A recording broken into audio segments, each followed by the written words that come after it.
I'm very pleased and humbled by the honor of induction into the North Carolina Literary Hall of Fame. To be included in the company of such luminaries is thrilling and inspiring. This recognition makes me more determined than ever to write better, to grow and learn, to get it right. I'm truly grateful to the sponsors of the North Carolina Literary Hall of Fame, to the North Carolina Arts Council, to the North Carolina Writers Network, to Ed Southern, and to my first English professor at Chapel Hill, Joseph Flora. They say North Carolina has produced more outstanding writers per capita than any other state, along with Mississippi. I believe one explanation for this extraordinary harvest of literary achievement is the encouragement and attention the state pays to its writers. When I was in college, I was fortunate to study with distinguished authors and teachers such as Guy Owen and Fred Chappell, who acted as though they expected me to become a writer. Once I was walking into the parking lot behind the Wilson Library at UNC Chapel Hill when Jessie Rader, my teacher there, was driving out of the lot. She stopped her car, rolled down her window, and said, "You're the most talented writer I've ever taught," and then drove away.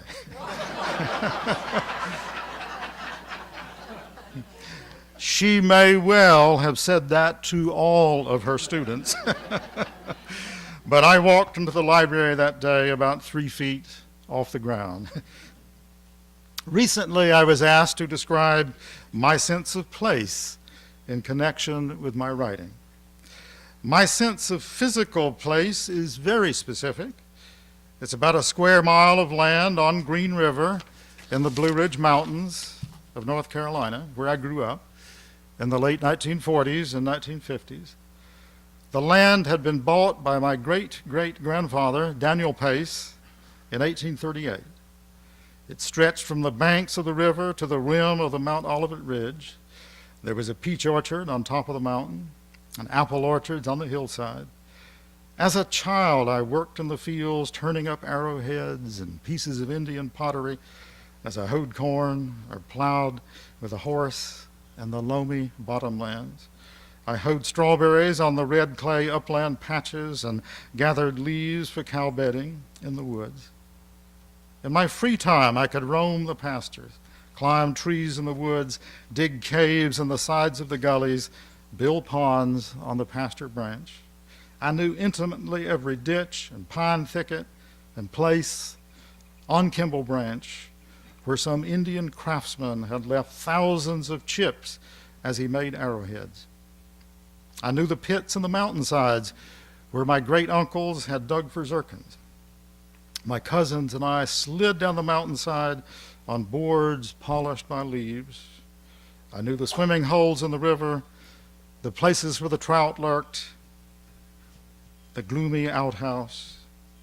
For all my life since, that place has served as the touchstone with which I compare other landscapes.